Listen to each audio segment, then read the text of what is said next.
Buenas a todos. En esta charla titulada como Satélites y Meteorología para Principiantes, vamos a estar desarrollando un tema muy interesante en esta primer clase que va a tratar sobre satélites, ¿sí? Como una introducción a modo de, ¿sí?, conocimientos básicos, vamos a ver algunos conceptos, ¿sí? Y qué información, ¿sí?, en principio, qué información podemos encontrar eh, de estas informaciones, de estos datos satelitales o de estas plataformas satelitales, mejor dicho. Antes de comenzar, quiero invitarlos, ¿sí?, a que no se olviden primero a unirse al grupo de WhatsApp, ¿sí? Si no tienen el link, les dejo en la información de este video acá abajo, les dejo eh, ¿sí?, el link para que ustedes se puedan unir al grupo de WhatsApp, ¿sí? También como segundo paso, para poder ver estos videos, les invito a que se suscriban a mi canal de YouTube si todavía no están suscritos. Y en tercer paso, les invito a que pongan me gusta y obviamente compartan estos videos educativos, ¿sí?, de información muy importante del ámbito meteorológico a sus redes sociales, a sus amigos, a sus compañeros, ¿sí? Para poder llegar a más gente y que más gente también pueda aprender sobre estas temáticas, ¿sí? Y me ayudan muchísimo para poder avanzar y seguir enseñando y apoyando ¿sí?, estos temas, ¿sí? Porque son importantes que ustedes puedan, que la comunidad en general pueda aprender sobre estos temas, ¿sí? Entonces, para comenzar, lo primero que le voy a decir, le voy a contar, es el tema que vamos a ver en esta primera clase, van a ser la fuente de información en las plataformas satelitales, ¿sí? Eso es lo primero que vamos a ver en estas clases, ¿sí? Algo muy interesante, muy importante, ¿sí?, que hay que saber es que, en principio, primero, qué es una plataforma satelital, qué fuente de información nos brindan estas plataformas satelitales, cuáles son las fuentes de información meteorológica que nos brindan, la percepción remota, los tipos de imágenes satelitales que se utilizan, ¿sí?, principalmente por el Servicio Meteorológico Nacional en Argentina. Eso es lo que a nosotros nos interesa en esta temática. La meteorología, en principio lo que hay que saber, la meteorología es la ciencia interdisciplinaria de la física de la atmósfera que estudia el estado del tiempo, el medio atmosférico, los fenómenos producidos y las leyes que lo rigen, ¿sí? Uno de los aspectos más importantes de la meteorología son las observaciones, que permiten, ¿sí?, estas observaciones permiten conocer los datos del estado actual, así como ser empleadas en modelos numéricos, ¿sí?, para poder conocer, obviamente, las predicciones del tiempo. Eh, las observaciones pueden realizarse de manera in situ, ¿sí?, mediante estaciones meteorológicas, ¿sí?, más o menos complejas o de manera más remota, ¿sí?, mediante también la teledetección, lo que llamamos teledetección.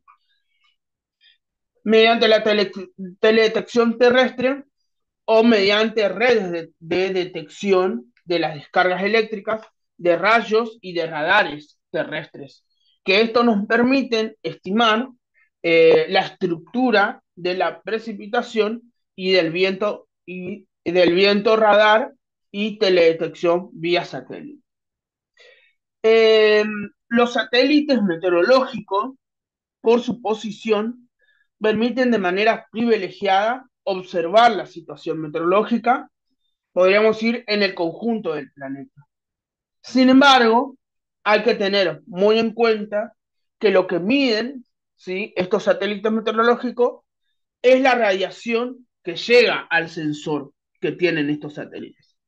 Estas medidas, teniendo en cuenta el tipo de sensor y el rango de frecuencia de la radiación medida, pueden formarse en variables meteorológicas como son, por ejemplo, la temperatura, como ser el viento, como ser las precipitaciones, y esto permite realizar un estudio y realizar estimaciones de estos elementos meteorológicos. Para ir un poco a lo que es la historia de estos satélites, los primeros satélites meteorológicos fueron posicionados en las órbitas terrestres bajas, ¿sí? A los que se conoce como LEO. Sin embargo, en la primera serie de satélites meteorológicos experimentales lanzados por la NASA, es decir, los satélites TIROS, se apreciaron las ventajas de la órbita polar, con una inclinación aproximada, muy aproximada a los 90 grados, por los que los satélites pasaban muy cerca de los polos y proporcionaban muy buena cobertura de los mismos. A la vez también hay satélites meteorológicos de órbitas geoestacionarias que ahora nosotros vamos a ver, que son mucho más conocidos para nosotros, los geoestacionarios. En Europa, por ejemplo, los satélites que observan, que observan las longitudes de ondas geográficas son los conocidos satélites Meteosat. En nuestro país, en Argentina y en América, los satélites más utilizados son los JOES o JOES 13, JOES 16 actualmente, ¿sí? Que son los que utiliza el Servicio Meteorológico y que son plataformas satelitales norteamericanas, ¿sí? Eso por un lado, eso como para iniciar. Entonces, este es, por ejemplo, una imagen de el satélite Meteosat 7, ¿sí? Un satélite, eh, un satélite meteorológico de origen europeo. ¿Mm?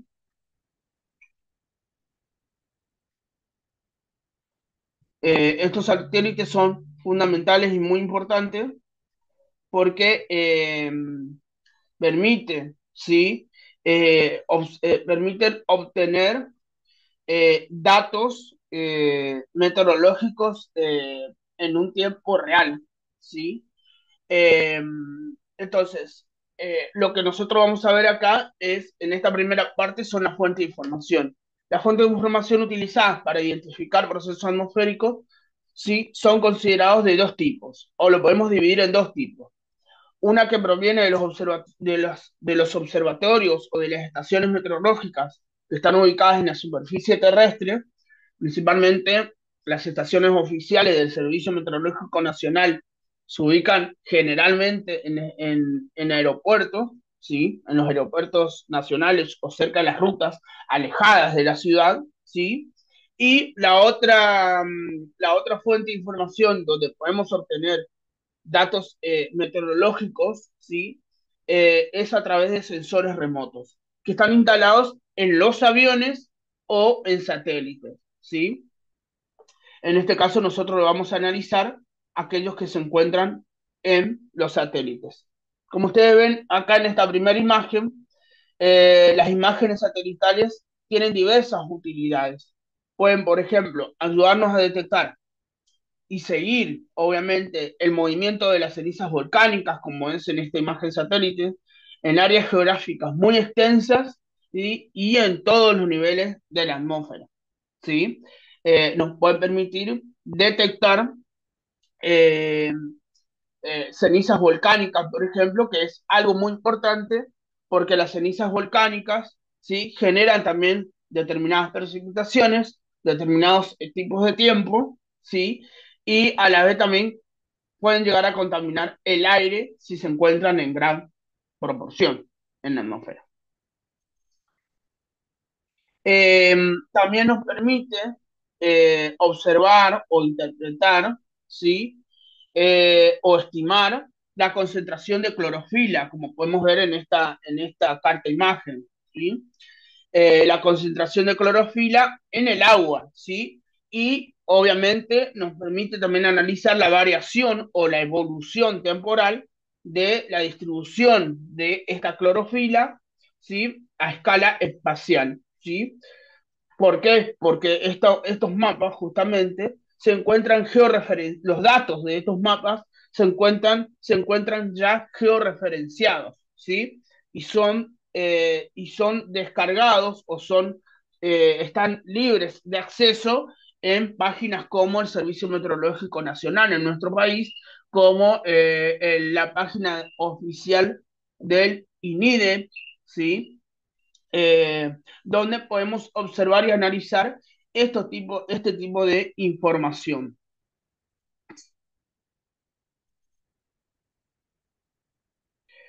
Bueno, acá vemos una imagen que nos muestra, ¿sí? O nos estaría graficando de alguna manera un satélite, ¿sí? Y acá vamos a definir qué es una imagen satelital, ¿sí? Una imagen satelital es definida, ¿sí? Por es definida por diferentes autores, ¿sí? Como una representación visual de los datos que son reflejados por la superficie terrestre de la Tierra, que captura un sensor montado en un satélite artificial, ¿sí? Los datos son enviados, como ustedes ven acá en esta imagen, los datos son enviados a una estación terrena, ¿sí?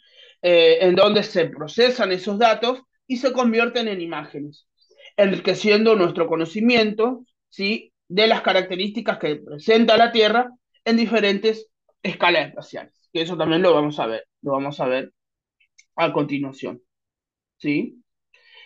¿Por qué son importantes, por qué son importantes los satélites meteorológicos? ¿Sí? Porque proporcionan datos permanentemente actualizados de las condiciones meteorológicas que afectan a a pequeñas y medianas escalas geográficas, ¿sí? Los servicios de predicción meteorológica dependen justamente del flujo constante de imágenes que son tomadas por estos satélites, ¿sí? Bueno, en meteorología se utilizan la información que brindan dos tipos de satélites. Los satélites que son considerados geoestacionarios, que es este tipo de satélite que ustedes ven acá en esta imagen, y los satélites de órbita polar, ¿sí? Los satélites geoestacionarios, o satélites también llamados geosincrónicos, ¿sí? Describen órbitas sobre el ecuador, por eso se llaman geoestacionarios. Describen órbitas sobre el ecuador terrestre con la misma velocidad angular que la Tierra, ¿sí? Es decir, que permanecen inmóviles sobre un determinado punto de nuestro planeta.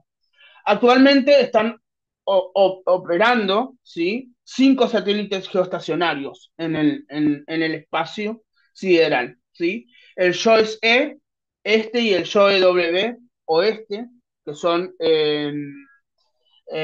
como es, son satélites norteamericanos, ¿sí? El GMS, que es un satélite japonés, el HOMS, que es ruso, el INSAT, que es de India, y el Meteosat, que es de la Agencia Espacial Europea. Todo este grupo de satélites producen cada media hora imágenes actualizadas de toda la superficie de la Tierra, exceptuando las regiones polares, ¿sí? No llegan a las regiones polares. Sus características más comunes son que son de alta resolución temporal, luego vamos a volver a esto, que son de alta resolución temporal, son de baja resolución espacial, de 2,5 a 5 kilómetros aproximadamente. La resolución temporal son entre 15 a 30 minutos y captan las bandas del visible, infrarrojo térmico y de vapor de agua, ¿sí? Entonces, son sumamente importantes.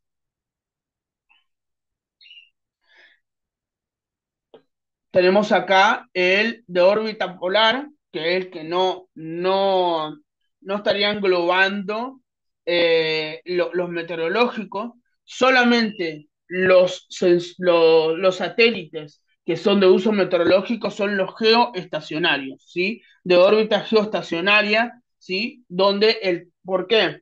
¿Por qué los geoestacionarios son más importantes que los de órbita polar o los de órbita elíptica, ¿sí? O órbita intermedia? Porque los de órbita intermedia también son utilizados algunas veces, pero los más importantes, los más usados son los geoestacionarios, ¿sí? ¿Por qué? Por la escala temporal que tienen, ¿sí? Eh, Porque muchos pasan cada 10 minutos sobre el territorio, sobre el terreno, sobre la región, a estudio, pasan cada menos de 24 horas, entonces permiten obtener información a corto tiempo, constante. Y eso es lo importante acá, ¿sí? Eso es lo que interesa a la meteorología, recibir información constantemente. Bueno, acá tenemos un satélite de órbita polar, ¿sí? El NOAA 12, que es, que ahora le voy a explicar, vuelvo un poco a lo que es los satélites geoestacionarios, ¿sí? El satélite geoestacionario operacional ambiental, el JOE, el más conocido por nosotros que es el JOES o JOES, ¿sí? Fue diseñado para poder operar en órbita geoestacionaria, es decir, aproximadamente a 35.800 kilómetros sobre la Tierra y permanece estacionario respecto a un punto sobre el suelo, ¿sí? Eso es lo que hay que tener en cuenta acá. La nave JOES 1M, ¿sí? Continuamente cubre el área de Estados Unidos continental, cubre los océanos Pacífico, el Atlántico, América Central y Sudamérica, ¿sí? Su función es la de, justamente, o su objetivo principal es justamente vigilar la Tierra, monitoreando nubes, temperatura superficial y temperatura del mar, ¿sí? Vapor de agua, sondeando los perfiles verticales de las estructuras térmicas y de vapor, ¿sí? Así sigue la evolución de fenómenos de la atmósfera, ¿sí? Generando una seguridad en la cobertura en tiempo real para poder seguir eventos de corta vida, especialmente severas como tormentas locales, ciclón tropical, huracanes, que directamente van a afectar o afectan la seguridad pública, por ejemplo, o la protección de propiedades, ¿sí? La salud también, el desarrollo económico. ¿Sí? Esto que sucedió en Bahía Blanca, por ejemplo, en marzo, es muy interesante poder analizar, poder seguir, pero para esto es importante poder tener un seguimiento de estos fenómenos, ¿sí?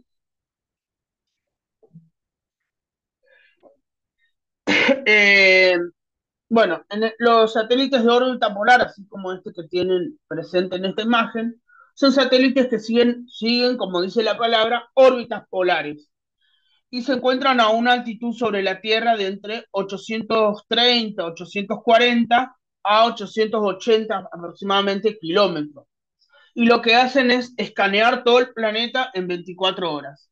Por ejemplo, el caso de NOAA, ¿sí? De la NOAA, que es este satélite que ustedes ven acá en la imagen, se puso en órbita el primero que se puso en órbita es de una serie del NOAA, de los satélites NOAA en 1970, ¿sí? Los satélites NOAA más modernos están equipados por radiómetros avanzados que tienen una resolución muy elevada que se llaman o que se abrevian como ABHRR. Estos radiómetros escanean información en 5 canales. Gracias al escáner de este radiómetro, se pueden confeccionar mapas de vegetación de alta resolución, se pueden estudiar, por ejemplo, deforestación, se pueden estudiar cultivos, ¿sí? Calidad de cultivos, tipos de cultivos, se puede estudiar la formación de las nubes, así como también medir la temperatura y la humedad de la atmósfera y de la Tierra. Los satélites NOAA tienen una resolución espacial de 1 kilómetro, es decir, que son muy buenos, lo cual es importante porque resulta muy útil como sistema de cartografía para estudiar los recursos naturales a gran escala, ¿sí? Para confeccionar mapas de la navegación, mapas de vegetación y de temperatura superficial global y regional. Estos satélites ¿sí? De la serie de NOAA operan por parejas para poder garantizar que los datos que captan de cualquier región de la Tierra no tienen más de 6 horas de desfasaje, ¿sí? Horario. También es importante porque disponen de una serie de sensores, ¿sí? El sensor TOMS, que mide la concentración de ozono de la atmósfera, ¿sí? Y son instrumentos que emiten más de 16.000 mediciones diarias, que se utilizan justamente para los modelos de previsión meteorológica. Entonces, no son menos importantes estos tipos de satélites. ¿Mm? Son muy importantes, pero obviamente nosotros no lo utilizamos en nuestras latitudes, en nuestra región, ¿Mm? Porque nosotros no estamos en una región polar, ¿sí? Eso es más que lógico. Bueno, un poquito para tener en cuenta esto que yo le comentaba de la información espectral, ¿sí? La resolución espectral indica el número, ¿sí? Cuando hablamos de resolución espectral, hablamos de el número y ancho de las bandas en la que el sensor puede captar radiación electromagnética, ¿sí? Las radiaciones ultravioleta, por ejemplo, la infrarroja y la luz visible del espectro son las bandas espectrales más utilizadas por los sensores de los satélites meteorológicos, ¿sí? Son los más utilizados. Entonces, eso es lo que hay que tener en cuenta. ¿Sí? Las bandas en el visible, ¿sí? Los instrumentos que detectan, por ejemplo, albedos, radiación emitida por el Sol y que son reflejadas por la superficie terrestre o por los topes nubosos, ¿sí? Se ven poco o nada afectadas por las absorciones de los gases presentes en la atmósfera. La información se representa en tonos de color grises, ahora nosotros vamos a ver, siendo las zonas con mayor albedo las que se ven con colores más claros. El inconveniente es que presentan estas bandas es que no disponen de información en ausencia de radiación solar, ¿sí? La banda visible más utilizada es la HRBI, ¿sí? O visible de alta resolución. Esta banda permite detectar la estructura de los topes nubosos eh, o también la detección y el seguimiento de nieblas durante el día, ¿sí? Clasificar los distintos tipos de nubes, la detección de las calimas, ¿sí? Y las nubes de humo, ¿sí? Son sumamente importantes. Las bandas que se encuentran dentro de lo que es el infrarrojo cercano y el infrarrojo térmico proporcionan en estos satélites información sobre la temperatura de la superficie y los topes nubosos, ¿sí? Que es lo que nosotros vamos a ver en la segunda clase. La banda de absorción del infrarrojo térmico ofrecen información de absorción de ozono, absorción de dióxido de carbono, la presencia de vapor de agua, por ejemplo, en la atmósfera y sobre su movimiento, ¿sí? Los productos derivados para la predicción operativa, ¿sí? Esto es la que nos permite saber qué tiempo va a ser mañana, pasado, ¿sí? O eh, a futuro, ¿sí? En un periodo de 5 a 7 días. ¿Mm?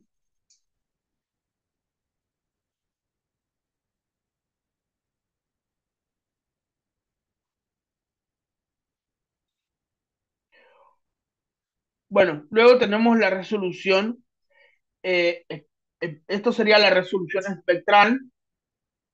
Luego tenemos la resolución espacial, ¿sí? A ver que no se me tilde.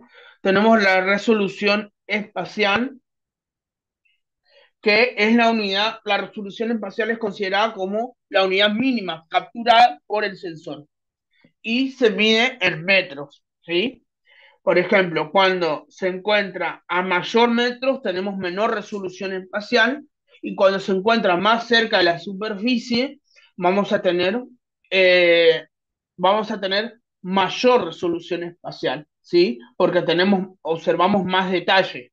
Acá el sensor, hay sensores que no están capacitados, no tienen la capacidad de poder observar la resolución, que no tienen una buena resolución espacial, por lo tanto no se pueden analizar datos espaciales. Acá, por ejemplo, en sensores de estos tipos que tienen alta resolución espacial, podemos analizar cuestiones como inundaciones, ¿sí? Catástrofes por terremotos. ¿Mm?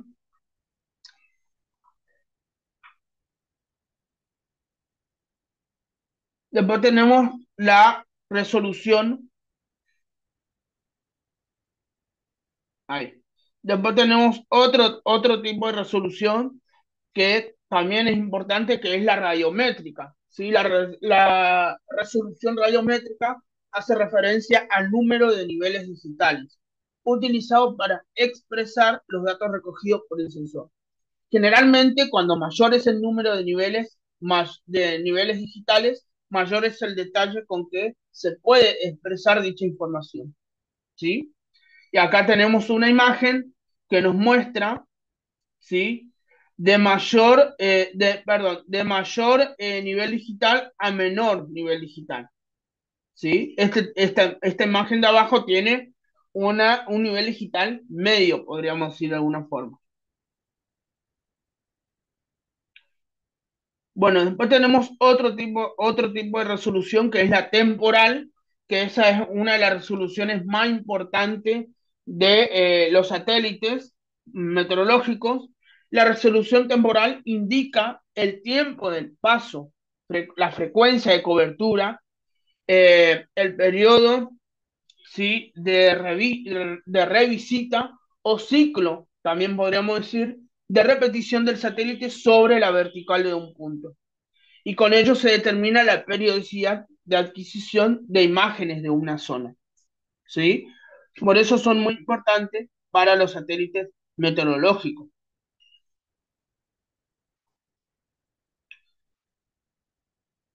Bien. Ahora, un satélite es lo mismo que decir un satélite, es lo mismo que decir radar meteorológico. Por supuesto que no, ¿sí? Los radares están ubicados en la superficie terrestre, lo encontramos en la superficie terrestre. El radar, ¿sí? Que permite detección y medición, ¿sí? En distancias por radio, es un sistema que usa ondas electromagnéticas para medir distancias, altitudes, direcciones y velocidades de objetos estáticos o móviles, como por ejemplo aeronaves, barcos, vehículos motorizados, formaciones meteorológicas y el propio terreno, ¿sí? Su funcionamiento se basa en emitir un impulso de radio, ¿sí? Que se refleja en el objetivo y se recibe típicamente en la misma posición del emisor, ¿sí? El radar puede detectar el tipo de precipitaciones, por ejemplo, si nosotros vemos la siguiente imagen, a ver si me permite pasar, ahí. Me permite ver, ¿sí?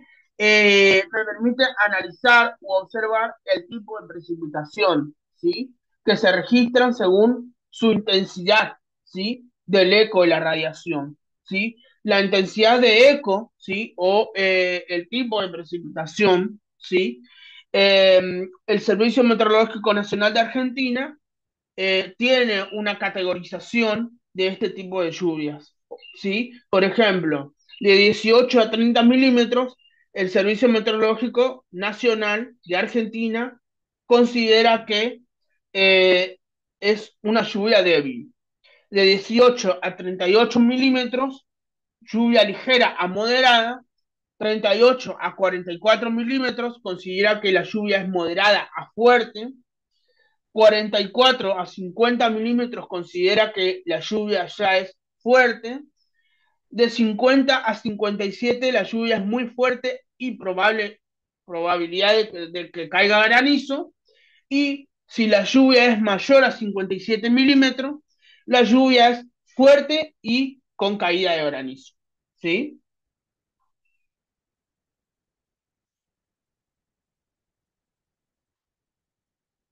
Bueno, nosotros este dato meteorológico lo podemos encontrar en la página del INTA oficial o en la página del Servicio Meteorológico Nacional. En el inicio de la página, en la parte inferior de la página, podemos ver que ahí nos presentan ellos imágenes de satélite e imágenes de radares. Estos radares, los radares, son áreas de cobertura, ¿sí? Están por áreas de cobertura y muchos de ellos son controlados por el Servicio Meteorológico Nacional, principalmente estos verdes y negros que ustedes ven acá, y los que están en color punteado, ¿sí? Estos que ustedes ven acá son todos del Servicio Meteorológico Nacional, ¿sí? Lo que ustedes ven punteados, ¿sí? Muchos de los que ustedes ven como punteados, algunos, estos por ejemplo, algunos fueron privatizados, son privados, y otros son del Servicio Meteorológico Nacional. Todo esto que ustedes ven acá son del Servicio Meteorológico Nacional, ¿sí? Y son muy importantes porque permiten los radares, ¿sí? Que están conectados con los satélites, obviamente, permiten obtener información a corto plazo, ¿sí? Permite obtener información a corto plazo.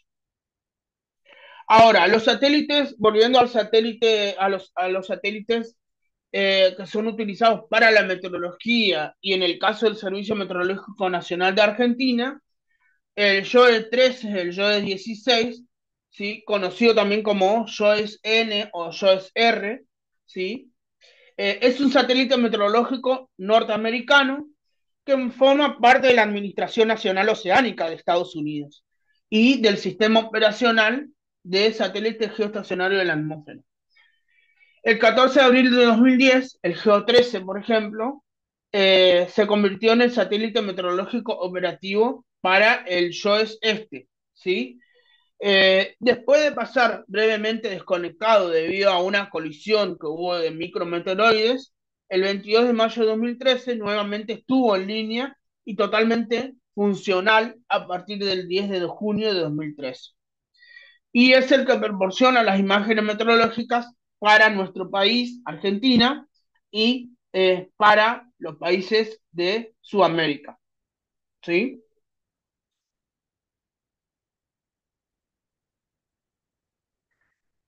El Servicio Meteorológico Nacional de nuestro país, de Argentina, presenta las imágenes satelitales capturadas por el satélite justamente meteorológico norteamericano JOE 13, JOE 16 en diferentes canales o bandas. Por ejemplo, en la banda del infrarrojo, banda 5, en la banda del tompe nuboso, donde se pueden observar perfiles verticales, en la banda 3, donde se pueden observar datos del vapor de agua, y en la banda 1 del visible, donde podemos ver la temperatura, ¿sí? De la base de la nube, ¿sí? Y eso nos permite a nosotros saber cómo va a ser, cómo van a ser las precipitaciones. Todas estas bandas dependen de las bandas espectrales que se consideran del satélite JOE 13 y JOE 16, ¿sí?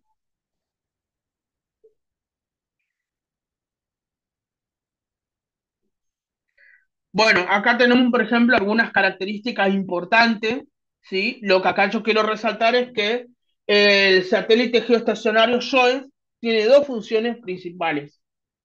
Una primera función es como imagen y la segunda es como sondaje. Como imagen, recoge la radiancia atmosférica y terrestre en diferentes canales: visible, infrarroja y de vapor de agua. Eso es lo que a nosotros nos interesa saber en esta cursada, en este curso introductorio, podríamos decir, ¿sí? Dentro de lo que es el canal uno, el canal visible, es útil en este satélite para el análisis de nubosidad, contaminación, detección de humo, ¿sí? Y tormentas, y la resolución es de 1 kilómetro. En el canal de la banda 2 es útil para identificar niebla en la noche, permite diferenciar nubes de agua, hielo, nieve durante el día y estudiar la temperatura superficial del mar durante el día, ¿sí? Y la resolución es de 4 kilómetros. En el caso del canal 3 o de la banda 3, identifica contenido y adopción de humedad en los niveles medios de la atmósfera y movimientos atmosféricos en los niveles medios y en los niveles altos de la atmósfera. ¿Sí? El canal 4 o banda 4 identifica nubosidad y movimiento en la atmósfera, identificación de tormentas severas y lluvias intensas. En el canal 5 o banda 5 es útil para la identificación de humedad de bajo nivel, determinación de la temperatura superficial del mar, detección de polvo y ceniza volcánica y la resolución es de 4 kilómetros. Y en el caso del canal 6 es útil para determinar las características de las nubes, como presión en el tope de la nube, y la resolución es de 8 kilómetros. Bueno, palabras claves que utilizamos en este curso son, por ejemplo, órbita polar, ¿sí? Esto es lo que a usted le tiene que quedar en claro. ¿Qué es una órbita polar? Es una órbita que pasa por encima de los polos de un planeta o muy cerca de ellos. Es decir, la inclinación de la órbita es cercana a los 90 grados, ¿sí? Un satélite en órbita polar pasa sobre cada punto del planeta cuando este gira sobre su eje, ¿sí? En cambio, bueno, cuando hablamos de resolución espectral, la resolución espectral hace referencia al número y ancho de las bandas espectrales registradas por un satélite. Cuanto más estrecha sea el rango de estas bandas, mayor va a ser la resolución espectral. Con respecto a lo que es la resolución espacial, se refiere a la finura de detalles visibles en una imagen. Cuanto menor es el área terrestre representada por cada píxel en una imagen digital, mayor son los detalles que pueden ser captados y mayor es la resolución espacial. ¿Sí? La resolución radiométrica, en cambio, hace referencia al número de niveles digitales, ¿sí? Utilizados para expresar los datos recogidos por el sensor. En general, cuando mayor es el número de niveles, mayor es el detalle con que se podrá expresar esta información. Y la resolución temporal, que es la más importante de los satélites meteorológicos, es una medida de la frecuencia con la que un satélite es capaz de obtener información, ¿sí? de una determinada área. También se denomina como el intervalo de requisito, ¿sí? Altas resoluciones temporales son muy importantes en el monitoreo de eventos que cambian en periodos relativamente cortos, como son las inundaciones, los incendios, ¿sí? La calidad del agua, en el caso de las contaminaciones, el desarrollo de cosechas, ¿sí? Como también en áreas con cubiertas nubosas casi constantes, como por ejemplo las selvas tropicales, ¿sí? O subtropicales. Las altas resoluciones temporales aumentan en la probabilidad de obtener imágenes muy, muy satisfactorias. ¿Mm? Entonces, con esta clase, con estos conceptos, damos por finalizado esta primera parte del curso de satélite y meteorología. Muchas gracias por su atención.